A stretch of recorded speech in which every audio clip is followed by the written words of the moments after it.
এইবার ঈদে এই পেট্রোলের যন্ত্রণায় দূরে কোথাও আর যাওয়া হলো না। ঈদের ছুটি তো শেষই হয়ে গেল।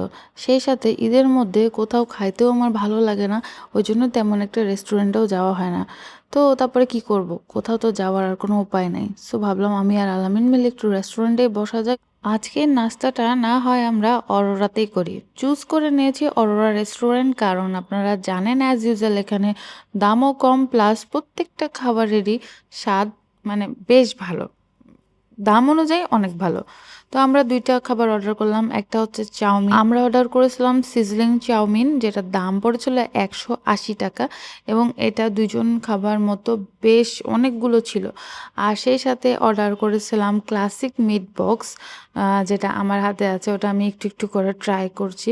অ্যান্ড ২ টারই সত্যি কথা অনেক, অনেক, অনেক বেশি টেস্টি। আর সাথে একটু কালা পানি ছাড়া তো আর এসব খাওয়া চলেই না। বিশেষ করে ঈদের টাইমে তো কালা পানি লাগবেই। যাই হোক আমরা কালা পানিও নিয়ে নিয়েছিলাম। দেন আর আমি বলি যে মিট বক্সটা যেটা খাচ্ছি সেটা সিরিয়াসলি এটাতে এত, এত, এত বেশি পরিমাণে মাংস যে আমার জি ঘেটেছে মানে গেছিল আরকি। আমি অবশ্য বেশি অত মাংস খাওয়াও যায় না ঈদের টাইমে। তো যারা মিট বক্সে একটু বেশি মাংস চাও অবশ্যই এটা ট্রাই করতে পারো। আমাদের তো এই ২ টা খাবারেই পেট ভরে গেছিল। সেই সাথে ভিডিওটাও শেষ হয়ে গেল। আল্লাহ হাফেজ।